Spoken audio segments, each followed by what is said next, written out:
several years later they could die from it. These are reasons that we should invade Iran. On the internet, there are thousands of both legitimate and non-legitimate reports on this exact case, most saying that we should invade Iran. There are also too many things saying that Iran has nuclear weapons, and others saying they're getting close to them. We cannot forget this threat, so we must stop them before they stop the U.S. That's it.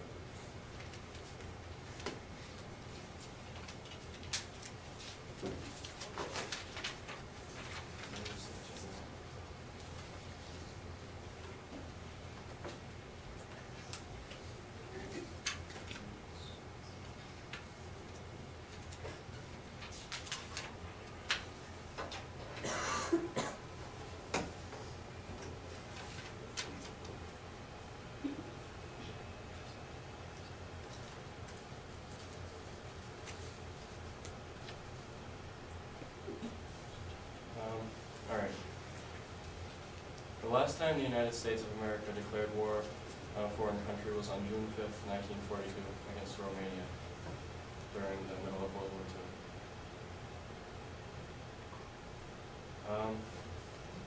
There have been several legally implicated conflicts over the course of the 65 years since World War II ended, which include military cooperation provided in Southeastern Asia, in Korea and Vietnam, as well as intervention in Lebanon and Iraq. Over the course of the 65 years, no authorization of war was required by Congress. The Iranian President Ahmadinejad has shown no aggression towards the United States yet, and there is no legitimate way to prove that he has been enriching uranium to the point of nuclear warheads.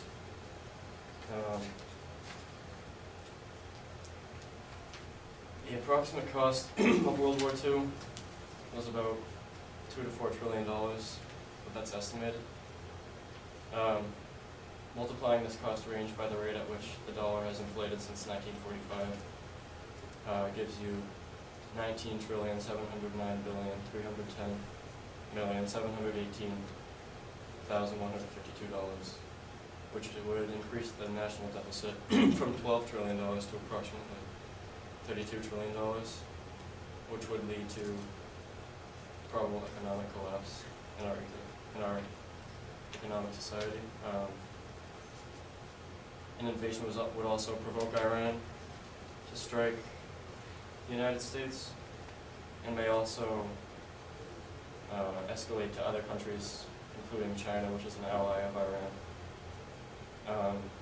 Making Iran our enemy would provoke them to militaristically fortify the Strait of Hormuz, cutting off more than 20% of the planet's oil resources. Over the past year, approximately $661 billion has been spent on all branches of the military, and we're not even in a war yet. Declaring war on Iran would kill our country. That's it.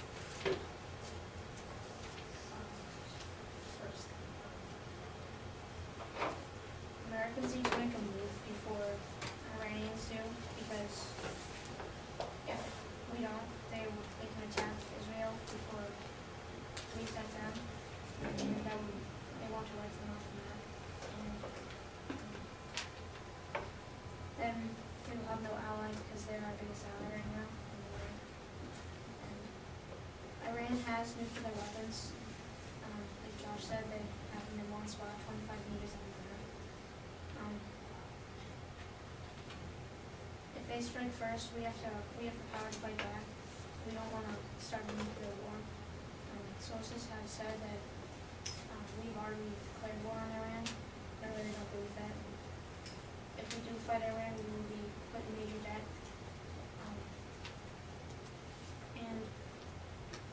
But if we do, it could stop the radical terrorism.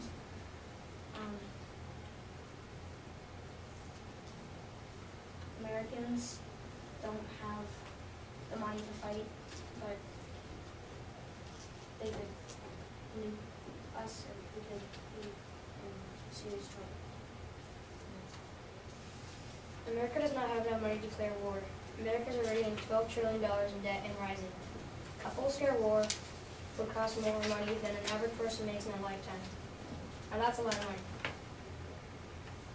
Do you guys know how much it costs to keep Americans in Iraq every day? Do you? It costs $720 million every day, or in other words, $500,000 a minute. That's not even a war. That's just a little battle between Iraq and America. A war declaration would cost millions and millions more. By declaring war, America is digging a debt hole deeper and deeper. Our action will cause us to be attacked. If we don't attack, we will suffer the nuclear weapon.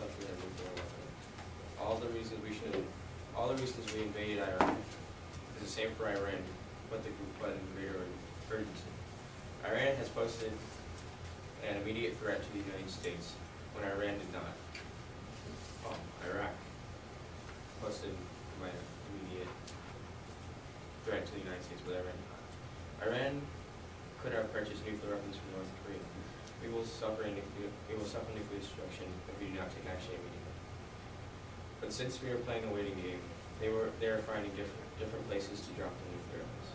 The rise in oil prices have given Iran billions of dollars, allowing them to have the skills and money to build or buy nuclear weapons. Hundreds of thousands of Americans will die and more injured from a nuclear explosion. If we attack Iran, many other countries, some of whose government are dangerously unstable, will build their own nuclear weapons to help Iran attack the U.S., and we will have demonstrated our unwillingness to keep peace. According to Joseph Barra from Will Netting, Iran has declared war on us. Iraq and Iran both have clear objectives: to destroy Israel and the United States. President Ahmadinejad letter to President Bush was clearly a declaration of war, calling him an infidel, and his closing sentence read, "Peace only unto those who fall in true battle." Coming from New York Daily Sun, they have already declared war and will use nuclear weapons without hesitation. They say it themselves, death to America, death to America. America is in danger of being attacked. We can't just sit back and wait till they launch a nuclear weapon. If we do attack Iran, that will anger the other radical countries around the world, such as Algeria, Libya, Egypt, Mauritania, Morocco, Turkey, Iraq, Saudi Arabia, Uzbekistan, Tajikistan, Afghanistan, Pakistan, and other countries as well. The countries I just listed are countries that have 86% and greater of Muslims that are radical in their country. There are many other countries such as Turkmenistan, Indonesia, Kyrgyzstan, Sudan, Niger, and Mali that have 66 to 85% Muslim in their country. Once America declares war on Iraq, that will trigger all the other radical countries to attack America faster and with more powerful force. Oh, okay. Okay, you said that he has never threatened America and that he, never declared like war and stuff. But in clips, he's actually said that he has nuclear weapons. Now, this might be a bluff, this might not, but in several years, maybe sooner, he will probably have nuclear weapons. And like Jacob said, he might have purchased them from North Korea, Korea already. So they might have them right now, but just looking for a good target to, attack, or maybe even debating just where to attack first. And you guys said that we said that they get a lot of money from gas, and that's true, and they could use that to buy nuclear weapons and uranium. And there have been other things besides gas being used in vehicles, like electricity. So if we started to rely more on electricity and less gas, then one, that would help the environment, which is good.